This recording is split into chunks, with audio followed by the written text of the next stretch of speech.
Hello बच्चों, ये video class +2 physics first unit के थर्ड चैप्टर की है। तो हम इलेक्ट्रिक फील्ड इंटेंसिटी स्टडी कर रहे थे, गाउस थ्योरम की एप्लीकेशन। तो देखो हमारी थर्ड एप्लीकेशन है electric field intensity due to thin infinite plane sheet. हमने किस किस में electric field intensity find out कर ली गाउस थ्योरम से? एक सिलेंडर में फाइंड आउट कर ली, मतलब कि एक थिन वायर है उसके अंदर, कंडक्टिंग वायर है, एक कंडक्टिंग सेल है उसके अंदर फाइंड आउट कर ली। अब हम क्या फाइंड आउट करेंगे? Electric field intensity due to a thin sheet. एक शीट है, बहुत पतली है, लेकिन उसकी लेंथ कितनी है? इनफाइनाइट है, और उसके ऊपर क्यों चार्ज डिस्ट्रीब्यूट है, ठीक है। तो उसके ऊपर इलेक्ट्रिक फील्ड इंटेंसिटी कितनी होगी किसी पॉइंट पर, ठीक है। जैसे मान लो इस पी पॉइंट पर हम electric field intensity find out करना चाह रहे हैं, तो क्या करेंगे हम? इस पी पॉइंट पर एक एक सरफेस कंसिडर करेंगे जो इस शीट के परपेंडिकुलर होगी और इसको चीरते हुए जाएगी, ठीक है। और इसके सेंटर से ये डिस्टेंस पी पॉइंट की कितनी होगी? r होगी। इसी तरीके से ये इस कंप्लीट सिलेंडर की लेंथ कितनी होगी? 2r होगी, ओके।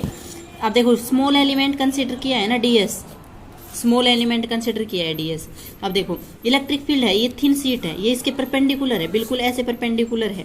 सिलेंडर ऐसे है और ये इसके परपेंडिकुलर है, तो इसका इलेक्ट्रिक फील्ड की डायरेक्शन क्या होगी? ये डायरेक्शन होगी इलेक्ट्रिक फील्ड की, तो और यही इसका एरिया वेक्टर है। तो इस बार जो ये सरफेस है ना, इसके साथ इलेक्ट्रिक फील्ड होगी, और ये सरफेस है ना, इसके साथ एंगल कितना हो जाएगा?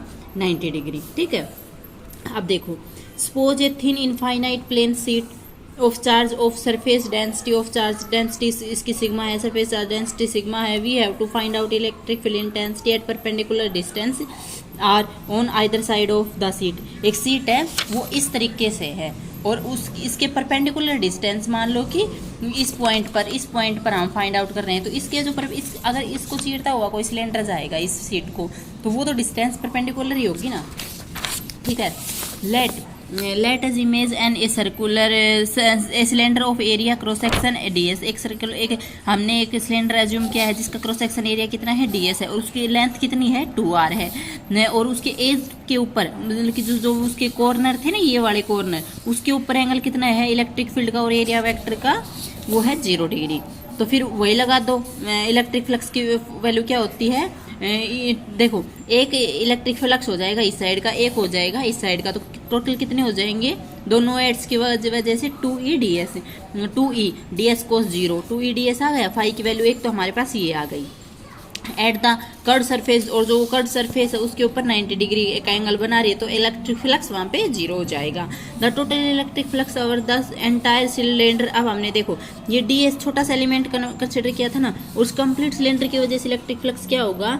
2e ds फाई, ये हो गया। अब गाउस थ्योरम लगाओ। फाई की गाउस थ्योरम किसके इक्वल होती है? Q upon epsilon not. अब देखो सिग्मा सरफेस चार्ज डेंसिटी है, तो Q किसके इक्वल आ जाएगा? Q sigma charge per unit area यही होता है ना, तो Q किसके इक्वल आ जाएगा? Sigma into ds। अब Q की जगह ये रख दो, सिग्मा इंटू ds। फाई की वैल्यू क्या आ जाएगी? Sigma ds upon epsilon not. अब देखो एक तो ये सेकंड इक्वेशन और एक ये इक्वेशन, इन दोनों इक्वेशन से फर्स्ट और सेकंड इक्वेशन से फाइंड आउट करो। फर्स्ट और सेकंड से, ये सेकंड है और सॉरी ये हमारी फर्स्ट है। गाउस थ्योरम यही तो होती है। तो हमारी किसकी इक्वल आ जाएगी? Q अपॉन एप्सिलॉन नॉट किसके इक्वल था? Sigma ds upon epsilon not 2e ds। E किसके इक्वल आ जाएगा? Sigma upon 2 epsilon not. ds से ds क्या हो जाएगा? कैंसिल आउट हो जाएगा। मतलब क्या है यहाँ पे, जो इलेक्ट्रिक फील्ड इंटेंसिटी है ना, वो थिन के सरफेस एरिया से, मतलब सरफेस एरिया कितना बड़ा है कितना छोटा है, इसके ऊपर डिपेंड नहीं है, ना ही इस चीज़ के ऊपर डिपेंड है कि उसके ऊपर कितना चार्ज है कितना चार्ज नहीं है। तो ये इलेक्ट्रिक फील्ड इंटेंसिटी किसके ऊपर डिपेंड है? सरफेस चार्ज डेंसिटी के ऊपर और एप्सिलॉन नॉट के ऊपर, ठीक है। नेक्स्ट है for infinite plane sheet has uniform thickness. अब देखो वो क्या ली थी?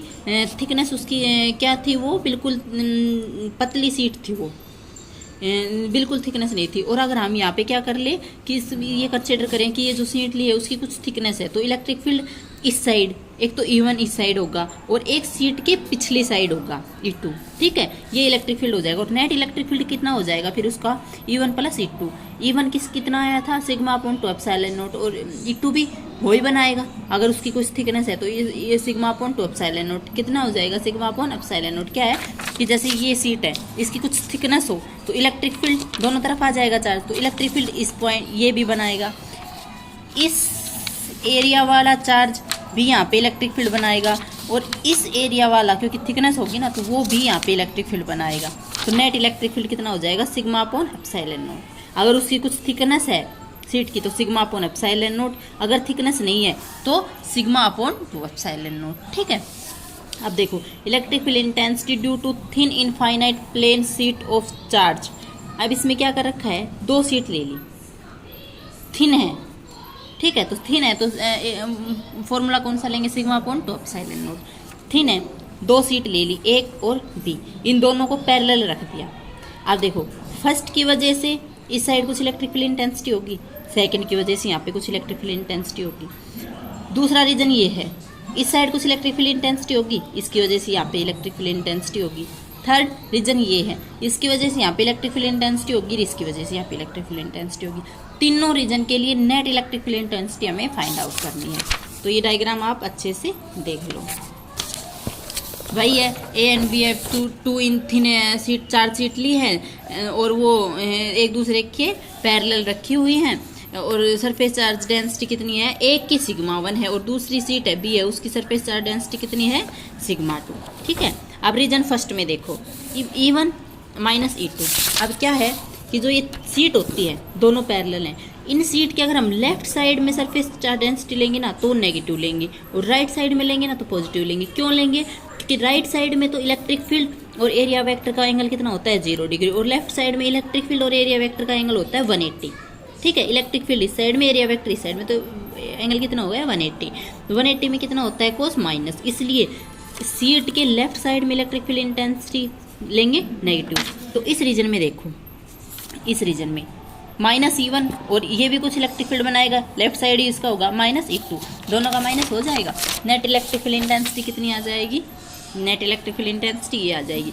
सेकंड रीजन में फर्स्ट प्लेट बनाएगी इस साइड पॉजिटिव E1, और लेकिन सेकंड तो इसी साइड बनाएगी बीच के अंदर, तो बीच में तो ये इस साइड बनाएगा लेकिन ये इस साइड, तो इसका तो ये राइट हो गया, इसका ये लेफ्ट हो गया, तो क्या होगा E1 माइनस E2, तो इलेक्ट्रिक फील्ड इंटेंसिटी क्या आ जाएगी, ये आ जाएगी। और थर्ड रीजन में दोनों ही राइट साइड बनाएंगे तो दोनों का क्या हो जाएगा, ऐड हो जाएगा। ठीक है, अब ये हमने क्या किया था कि जब surface charge density sigma 1 and sigma 2 हो तब तो ये रिजल्ट आता है, अगर दोनों की surface charge density sigma sigma हो तब रिजल्ट क्या आएगा, तब रिजल्ट आएगा ये।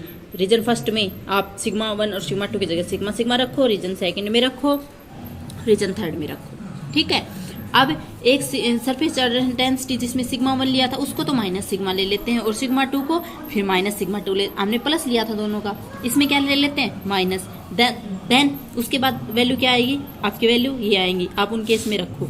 थर्ड केस क्या लोगे आप, सिग्मा 1 की जगह सिग्मा लो और सिग्मा 2 की जगह माइनस सिग्मा लो, वही उसके अंदर रखो और electric field intensity find out करो। ओके बेटा, थैंक यू।